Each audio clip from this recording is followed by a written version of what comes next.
TMC का धरना versus BJP का प्रदर्शन। राष्ट्रपति शासन की सुगबुगाहट वर्सेस ममता की चिट्ठी वाली चाल।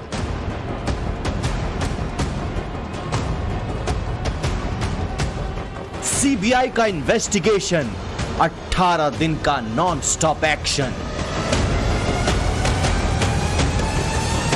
कोलकाता में ट्रेनी महिला डॉक्टर के रेप और हत्याकांड का मामला फिलहाल इन 3 बिंदुओं के इर्द गिर्द घूम रहा है। एक्शन दिल्ली से कोलकाता तक देखा जा रहा है।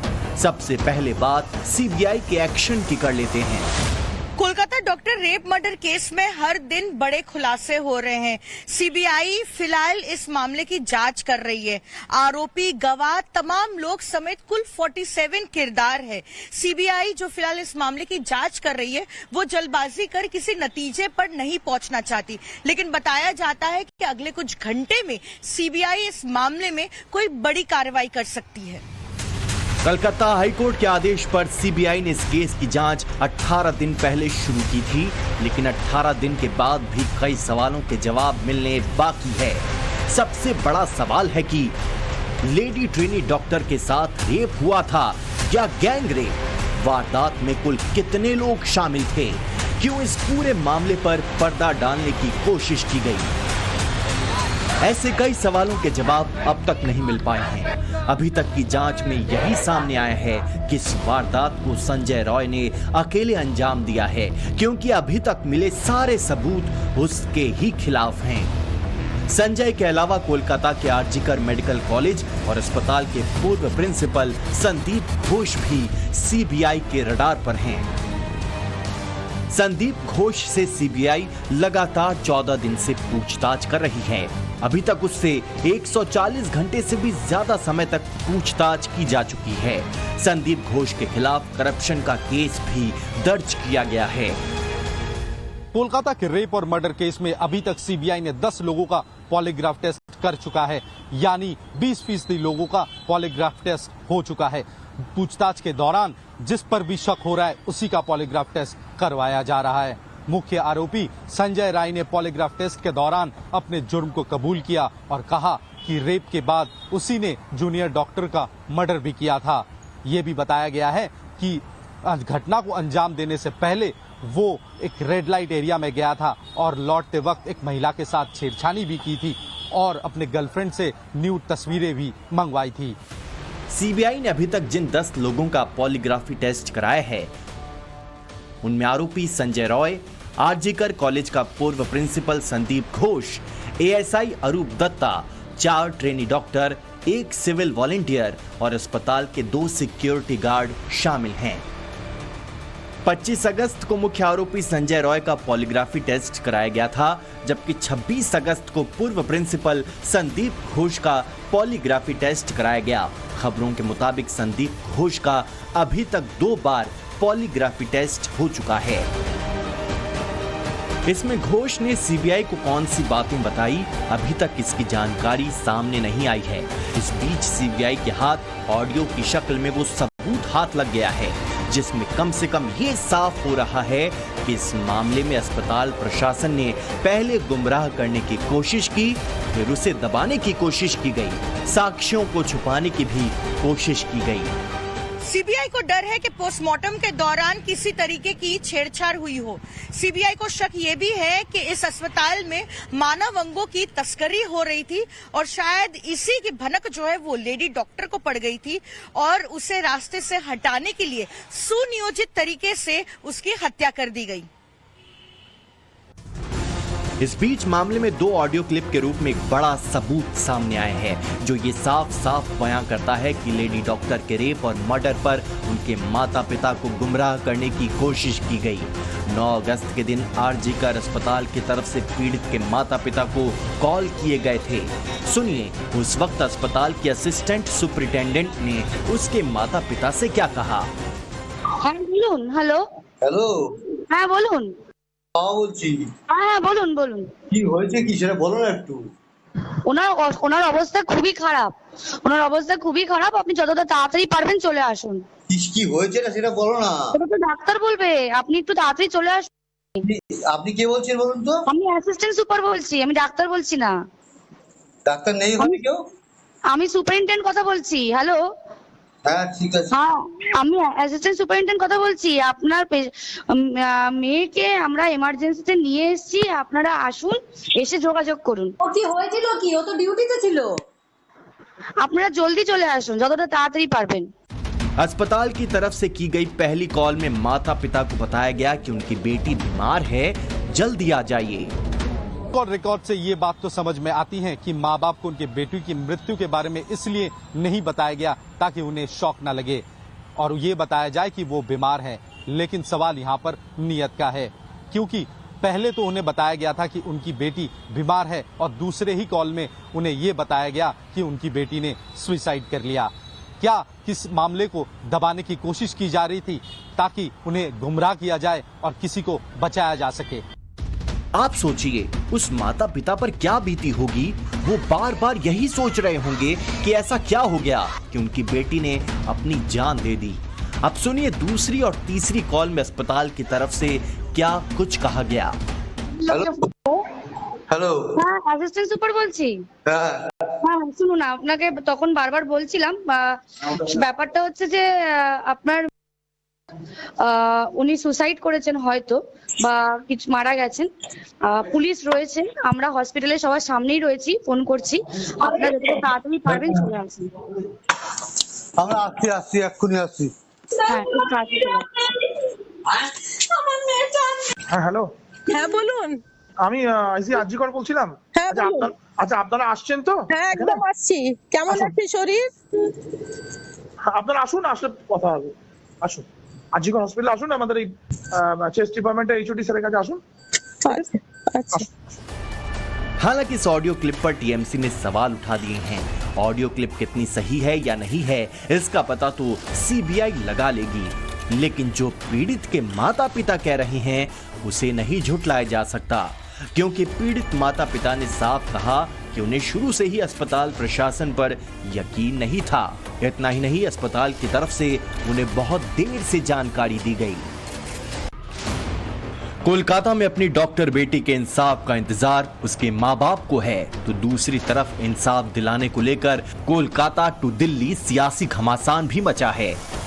बीजेपी की महिला विंग जहां कोलकाता में सड़कों पर उतरी, महिला आयोग के दफ्तर का घेराव करके जबरदस्त प्रदर्शन किया, तो वहीं टीएमसी छात्र संघ के समर्थक राज्य के सभी कॉलेजों में प्रदर्शन कर रहे हैं।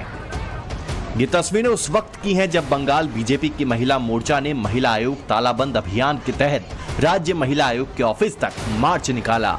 महिला मोर्चा आयोग के ऑफिस का घेराव किया। बारिश की बूंदों के बीच किए गए इस प्रदर्शन में कई जगह बीजेपी की महिला ब्रिगेड की ममता के पुलिस से हाथापाई हुई। हम आपको तस्वीरों में दिखा रहे हैं, ये करुणामयी और उस कमीशन के सामने की तस्वीर है।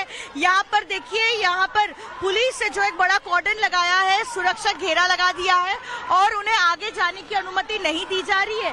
साथ ही यहाँ पर बैरिकेड भी लगाए गए हैं। बड़ी संख्या में महिला पुलिस कर्मी को जो है तैनात किया गया है, ताकि जो महिला मोर्चा के कार्यकर्ता है यहाँ पर उनको रोका जा सके। उनके तरफ से कहा जा रहा है कि उनको आगे जाने की अनुमति नहीं है, ऐसे में उनको यहीं पर उस दफ्तर के सामने जो है रोक दिया गया है। लगातार नारेबाजी की जा रही है और पुलिस से बातचीत करने की कोशिश कर रहे हैं अग्निमित्रा पॉल और लोकेट चैटर्जी, और कह रहे हैं कि उन्हें जो है उस जो विमेन कमीशन का दफ्तर है वहां तक जाना है। इस दौरान पुलिस ने एक रैली को आगे बढ़ने से रोक दिया। साथ ही लॉकेट चैटर्जी समेत बीजेपी की 20 महिला कार्यकर्ताओं को हिरासत में लिया गया। हालांकि भारी हंगामे के बाद कोलकाता पुलिस ने 5 सदस्यीय बीजेपी महिला प्रतिनिधि मंडल को राज्य महिला आयोग के दफ्तर में एंट्री की इजाजत दे दी। उधर टीएमसी भी इस मुद्दे पर लगातार प्रदर्शन कर रही है। ममता की पार्टी केंद्र से आरोपियों के लिए मृत्यु दंड का कानून पारित करने की मांग कर रही है। टीएमसी ने 31 अगस्त को राज्य के सभी ब्लॉक में धरना देने का ऐलान भी किया है। 16 दिन हो गए, यही तो बात है। जो इंसिडेंट हुआ था with in 24 hours Calcutta police ने एक्यूज्ड को अरेस्ट कर लिया। उसके बाद तो चला गया सीबीआई के पास। तो अभी 16 डेज हो गया है। सीबीआई क्या कर रहा है? क्या कर रहा है सीबीआई? ये वो लोग तो ये जो विलंब कर रहा है वो तो मौका दे रहा है भाजपा को, यहाँ पर एनआरकी तैयार करने के लिए मौका दे रहा है। कुल मिलाकर कहें तो बंगाल में बड़ी विचित्र स्थिति है। प्रदर्शनों की होड़ मची है।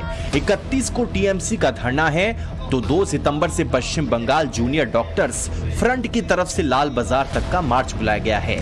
यहाँ पर स्थिति कोलकाता पुलिस के हेडक्वार्टर तक राज्य के तमाम डॉक्टर्स मार्च निकालेंगे और कोलकाता पुलिस कमिश्नर के इस्तीफे की भी मांग करेंगे। हम लोग 2 सितंबर डिसाइड किया है, लाल बाजार जाएंगे, क्योंकि हम लोगों का जो डिमांड है सीपी का रेजिग्नेशन, उसके हिसाब से वो तो अभी तक नहीं हुआ, इसलिए हम लोग लाल बाजार अभियान ये करेंगे 2 सितंबर। और सीजवार जैसे चल रहा था वैसे ही चलेगा। हम लोग एक पेन डाउन के प्लान कर रहे हैं ऑल ओवर इंडिया।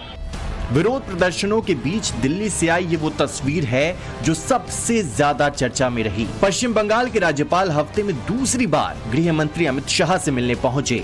सूत्रों के मुताबिक राज्यपाल ने केंद्रीय गृह मंत्री अमित शाह से मुलाकात कर आरजी कर मामले समेत राज्य में अराजकता के ताजा हालात पर चर्चा की। पिछले हफ्ते भी राज्यपाल सीवी आनंद बोस ने राष्ट्रपति द्रौपदी मुर्मू और उपराष्ट्रपति जगदीप धनखड़ से मिलकर आरजी कर अस्पताल की घटना और इसके बाद की स्थिति के बारे में उन्हें जानकारी दी थी। अब इस मुलाकात के बाद अटकलों ने जोर पकड़ लिया है कि क्या पश्चिम बंगाल में प्रेसिडेंट रूल लगेगा, जिसके बारे में ममता दीदी पहले ही अंदेशा जता चुकी हैं। ये सुकांत मजूमदार जिस राज्यपाल से मिलने गए थे उसके खिलाफ राजभवन में क्राइम अगेंस्ट वीमेन एलिगेशन है और वो कॉन्स्टिट्यूशनल प्रोटेक्शन लेके बैठे हुए हैं। पहले तो वो कॉन्स्टिट्यूशनल प्रोटेक्शन छोड़ दीजिए और न्याय विचार के लिए वो इन्वेस्टिगेशन फेस उनको करना चाहिए। तो सुकांत मजूमदार जिसके पास जा रहा है उसके खिलाफ ही तो एलिगेशन है। पश्चिम बंगाल में चल रहे शह और मात के खेल में ममता बनर्जी भी बड़ी चालाकी से अपनी चाल चल रही हैं। आप देख रहे हैं पीएम मोदी को लिखी ममता बनर्जी की वो दूसरी चिट्ठी, जिसमें उन्होंने फिर से गेंद को बीजेपी के पाले में डालने की कोशिश की। अपनी इस चिट्ठी में ममता बनर्जी ने मोदी से रेप को लेकर अधिक सख्त कानून बनाने की मांग की है।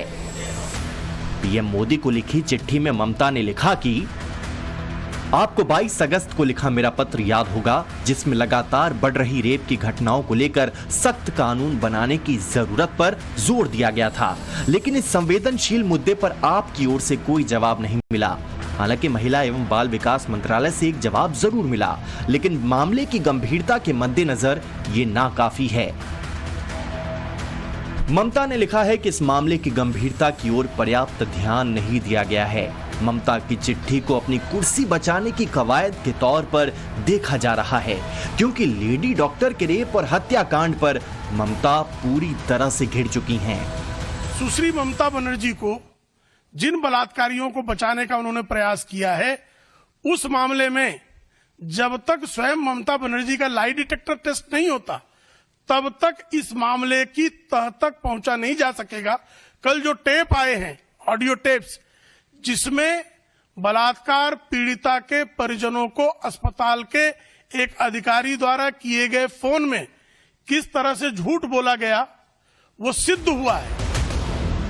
कुल मिलाकर कहें तो पश्चिम बंगाल में हुई घिनौनी घटना पर एक तरफ ब्लेम गेम का सियासी खेल चल रहा है, तो दूसरी तरफ धरना प्रदर्शनों का दौर। ऐसे में सबकी नजरें सीबीआई पर हैं, क्योंकि लोग इस केस के सस्पेंस का पूरी तरह से पटाक्षेप चाहते हैं, वो भी जल्द से जल्द। Bureau report, times now Navbharat.